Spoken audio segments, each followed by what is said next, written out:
అగో ఇదొక అర్థ మర్చిపోయినా జర ఏమనుకోకుండా చూసేయండి. ఇక మాజీ సీఎం వైఎస్ జగనాలు సారు పల్నాడు పర్యటన సందర్భంగా ఎన్ని ట్విస్టులు జరిగినాయి, ఎన్ని రచ్చలు జరిగినాయి, ఎన్ని జీవిలు వేనాయో దినం మనం ఏదో ఒక వార్తలల్లా ఇంటనే ఉన్నాం, చూస్తూనే ఉన్నాం కదా.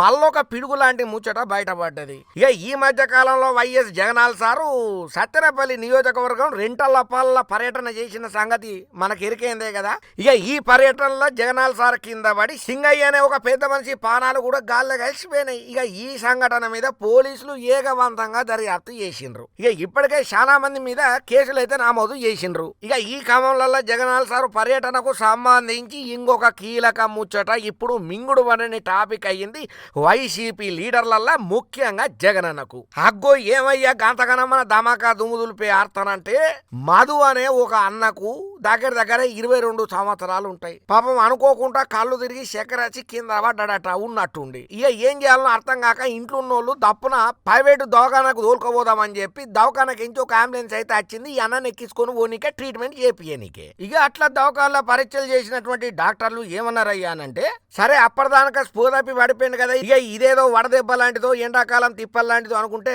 కాదు బ్రెయిన్ స్ట్రోక్ వచ్చిందని చెప్పి పెద్ద డాక్టర్లు చెప్పేసరికి కాంగు తిన్నారట. ఇక దీనికోసానికని చెప్పి మెరుగైన చికిత్స కోసం గుంటూరుకు తీసుకుపోవాలని చెప్పి పెద్ద డాక్టర్లు చెప్పిండ్రట. సరే ఇక గుంటూరుకు తీసుకుపోదామని చెప్పి అంబులెన్స్ లో ఎక్కించుకొని పోతూ ఉంటే ఇక మధ్యలో గదే టైంలో జగనన్న అచ్చుడుతోని సత్తెనపల్లిలో పెద్ద ర్యాలీని నిర్వహణ చేసిళ్ళు. అప్పటికే దారిలో ఉన్నటువంటి అంబులెన్స్ ల అన్న మస్తు పానాపాయ స్థితిలల్లా కొట్టుమిట్టాడుతున్నాడు, పానాలతోని ఫైటింగ్ చేస్తున్నాడు. ఇక ఎంత ఆరన్ కొట్టినా ఎంత సౌండ్ చేసినా ఎటువంటి రియాక్షన్ వాళ్ళకించి రాలేదట, ఎవ్వరు పక్కకు జరగలేదంట, ఇయ్యాల్సిన సైడ్ ఎవ్వరు ఇయ్యలేదట. పాపం అన్నకేమో ఆపదలు ఉన్నాడు, చివరగా కుణాపానంతో ఒట్టుమిట్టాడుతున్నాడు. అత్యవసరంగా ట్రీట్మెంట్ చేస్తే తప్ప అన్న బతికి బట్టగట్టలేని పరిస్థితి ఉన్నది. కానీ ఇదంతా తెలవని జగనన్న గారి అభిమానులు పుణ్యాత్ములు అంబులెన్స్ కు దారి ఇవ్వకపోవడంతో దగ్గర దగ్గర గంటన్నర దాకా అంబులెన్స్ ఆ ట్రాఫిక్ లాలనే ఇరకపోయిందట. దీంతో ఆ మధు అనే అన్న సావు బతుకులలో కొట్టుమిట్టాడి తిప్పలు పడి శివరాకరికి జీవిడ్చాల్సి వచ్చింది. ఇప్పుడు ఈ ముచ్చట ఎరికైనప్పటి నుంచి అయితే సోషల్ మీడియాలో మస్తు